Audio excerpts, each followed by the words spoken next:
اعوذ باللہ من الشیطان اللعین الرجیم بسم اللہ الرحمن الرحیم۔ ناظرین محترم، السلام علیکم ورحمۃ اللہ وبرکاتہ۔ آج آپ حضرات کی خدمت میں سورہ الطارق کی مختصر سی تفسیر اور اس کا تعارف لے کے حاضر ہوا ہوں۔ سورہ طارق قرآن کے بہت ہی اہم سوروں میں سے ایک سورہ ہے کہ جس میں خداوند عالم نے انسان کو اس کی حیثیت جو اس کائنات میں ہے اس کی یاد دلائی ہے کہ انسان اس دنیا میں جسمانی طاقت کے اعتبار سے، مادی طاقت کے اعتبار سے بہت ہی کمزور ہے۔ اس کی ابتدا نجاست سے ہے اور اس کی انتہا بھی نجاست سے ہوگی، نجاست پہ ہوگی۔ جب اس دنیا میں آتا ہے تو ناتوان ہوتا ہے، کمزور ہوتا ہے، اور جب اس دنیا سے چلا جاتا ہے تو بھی ناتوان اور کمزور اسی طرح سے ہوتا ہے۔ صرف اور صرف جو اس کے پاس ایک طاقت جو کہا جا سکتا ہے جسمانی اعتبار سے توانائی ہوتی ہے، وہ ایک جوانی کا خاص مرحلہ ہوتا ہے، کچھ سال ہوتے ہیں اس کی زندگی کے جس میں وہ اپنی اس توانائی کے اوپر، اپنے اس رشد کے اوپر، اس کمال کے اوپر پہنچتا ہے، اور بس وہی اس کے ایک جسمانی کمال کی معراج ہوتی ہے، جو آپ سمجھ لیجیے۔ اور شروع میں بھی وہ کمزور ہوتا ہے، اگر ماں باپ جو ہے وہ بچے کو چھوڑ دیں تو بچہ جو ہے وہ مر جائے، بچے کا اگر کوئی خیال نہ رکھے تو بچہ جو ہے مر جائے گا، نہ تو اپنے کھانے کا انتظام کر سکتا ہے، نہ تو اپنی اور کسی ضرورت کو پورا جو ہے خود سے کر سکتا ہے، اس کے لیے دوسرے سب کچھ جو ہے کرتے ہیں۔ اور اسی وجہ سے خداوند عالم جو ہے وہ انسان کو یہ یاد دلا رہا ہے کہ اے انسان، تم اپنی حیثیت کو نہ بھولو۔ اس سورے میں جو خداوند عالم اس چیز کی طرف جو ہے وہ اشارہ کر رہا ہے، اس کی ابتدا نجاست سے ہے اور اس کی انتہا بھی نجاست ہی پر ہوگی کہ وہ ایک گندی لاش میں تبدیل ہو جائے گا، اور اس کو کوئی اگر چھو بھی لے تو وہ انسان بھی نجس جو ہو جائے گا، یعنی اتنی ناتوانی کی اتنی حد ہے۔ اس کے علاوہ جو ہے وہ جب انسان اپنی اس حیثیت کو یاد رکھتا ہے کہ وہ ایک حقیر انسان تھا جب اس دنیا میں آیا تھا، اور جب وہ جائے گا تب بھی وہ ایسی ہی ایک مخلوق جو ہے وہ ہوگا کہ جو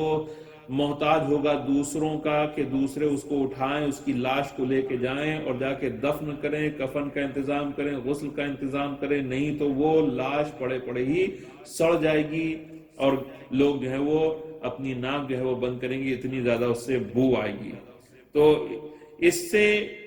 خداوند عالم ایک اور نتیجہ جو ہے وہ جو لے رہا ہے، وہ لینا چاہتا ہے کہ انسان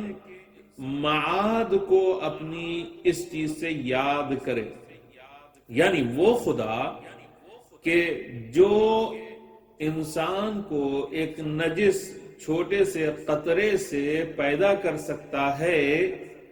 کیا وہ خداوند عالم اسی انسان کو دوبارہ پیدا نہیں کر سکتا ہے، دوبارہ زندہ نہیں کر سکتا ہے؟ معاد جب ہوگی اور قیامت کا دن جب جو آئے گا، بالکل جو ہے وہ کر سکتا ہے۔ جو پہلی مرتبہ پیدا کر سکتا ہے وہ دوسری مرتبہ بھی پیدا کر سکتا ہے، تیسری مرتبہ بھی پیدا کر سکتا ہے، اور بار بار زندہ کر کے اس کو جو ہے وہ موت دے سکتا ہے اور پیدا کر سکتا ہے۔ تو اس کے علاوہ جو ہے وہ یہ چیز جو ہے خداوند عالم انسان کو اس سورے میں یاد دلا رہا ہے کہ وہ خداوند عالم اس چیز کے اوپر قدرت اور طاقت رکھتا ہے۔ وہ اس بات کا بھی اس کو اندازہ جو ہے وہ خداوند عالم کروا رہا ہے کہ انسان جو ہے وہ اپنی آخرت کے بارے میں جو ہے وہ نہ بھولے، کیونکہ آخرت جو ہے وہ دن ہوگا کہ جب اس کے تمام جو بھی راز اور اسرار ہیں وہ کھل جائیں گے، اور کچھ بھی اس سے جو ہے وہ چھپا نہیں رہے گا۔ اس دن کوئی کسی کی مدد کرنے والا نہیں ہوگا، یہ جو ہے اس سورے میں خداوند عالم جو ہے بیان کر رہا ہے۔ پھر زمین اور آسمان کی جو ہے وہ خداوند عالم پھر اس میں قسم کھاتا ہے، اور انسان کو یقین دلاتا ہے کہ یہ قرآن ایک سچی بات کہنے والی کتاب ہے، یہ خدا کی سچی بات ہے، اور اس میں کوئی بھی ہزل اور کوئی بھی جو ہے وہ ہزل اور مسخرہ پن یا ہنسی یا مذاق یا ہٹکیلیاں جو ہے وہ نہیں ہے، کوئی انٹرٹینمنٹ نہیں ہے یہ، بلکہ یہ حق ہے اور یہ سچ ہے۔ تو جو کہا جا رہا ہے انسان کو یہ یقین کر لینا چاہیے ہے کہ وہ ہو کے رہے گا۔ اور پھر ایک بات جو ہے وہ خدا اس میں جو ہے اپنے دشمنوں کو بھی ایک طرح سے وارن کر رہا ہے۔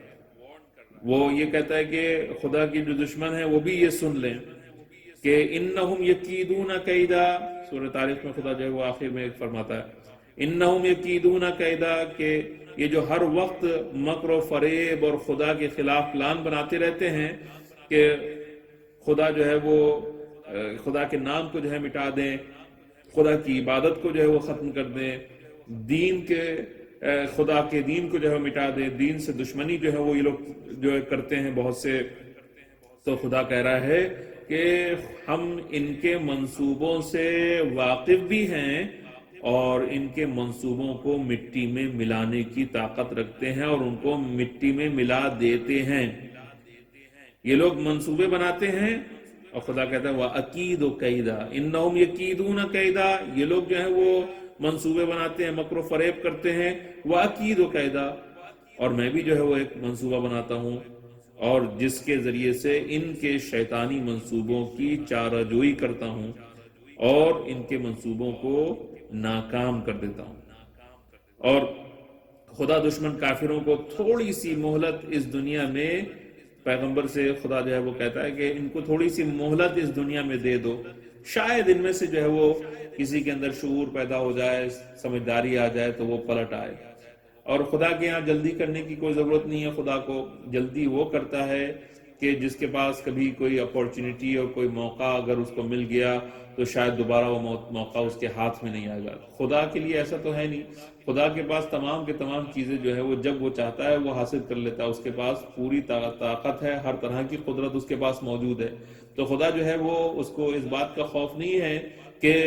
وقت جو ہے وہ نکل جائے گا۔ تو خدا کہتا ہے کہ ان لوگوں کو، ان کافروں کو تھوڑی سی مہلت دے دو، امہلہم رویدا، اور پھر جو ہے ہم ان کی رسی کو دھیرے دھیرے جو ہے وہ کسیں گے اور ان کے غرور اور تکبر اور دنیا پرستی، جاہ طلبی، طاقت کی اور قدرت کو اپنے اختیار میں لینا، لوگوں کے اوپر جو ہے ظلم کرنا، ان تمام چیزوں کو ختم کر دیں گے، ان کے غرور و تکبر کو چکنا چور کر دیں گے، اور ایک ایسا دن ان کے لیے آئے گا کہ جب ان کو کوئی بھی بچانے والا نہیں ہوگا۔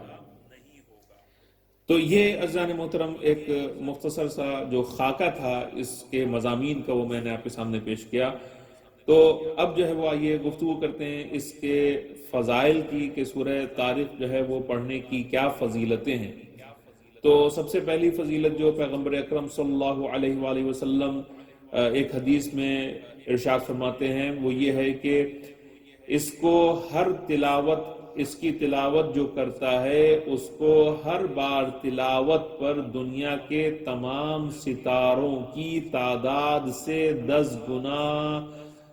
جو نیکیاں ہیں ان کا ثواب ملے گا۔ یہ تفسیر مجموع البیان میں بیان ہوا ہے کہ یعنی جو بھی اس سورہ کی تلاوت کرتا ہے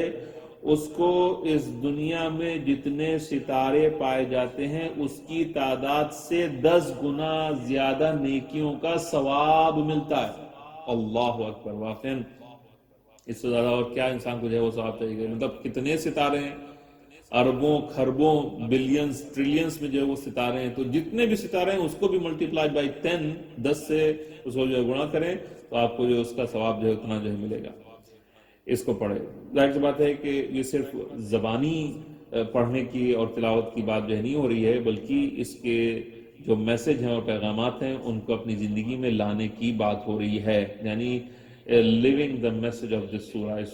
اس سورہ کے پیغام کے ساتھ اپنی زندگی کو ڈھالنا اور اس میں گزارنا، اس کی بات ہو رہی ہے۔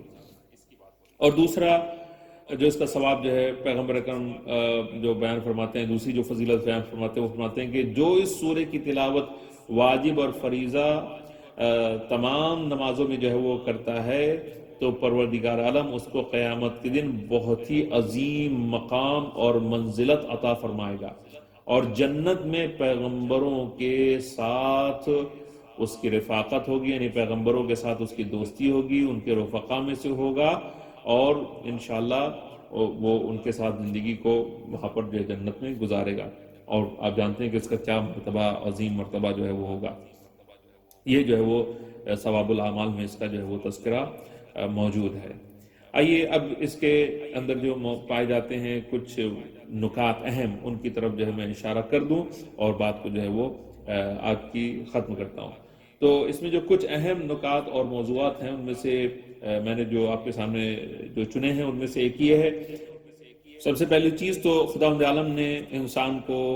اس کی جو حیثیت ہے، خلقت، اس کے متعلق جو ہے وہ یاد دہانی کی ہے اور یاد دلایا ہے اس کو کہ دیکھو تکبر نہ کرنا، اور یہ یاد رکھنا کہ تمہاری جو خلقت ہے وہ بہت ہی کمزور خلقت ہے، بہت ہی ایسی خلقت ہے کہ جو ایک ایسے مادے سے ہوتی ہے کہ جو نجس مادہ ہے اور جس کو لوگ نفرت کی نگاہ سے جو ہے وہ دیکھتے ہیں اور گندگی اور غلاظت میں شمار کرتے ہیں۔ دوسرا جو اس کے اندر جو موضوع ہے جس کے اوپر میں بات کرنا چاہتا تھا وہ ہے یوم تبلی السرائر۔ اس کے اندر جو ایک آیت ہے جو ہے جس میں خدا تعالیٰ فرماتا ہے کہ یوم تبلی السرائر، یعنی قیامت کا جو دن ہوگا وہ دن ہوگا کہ جب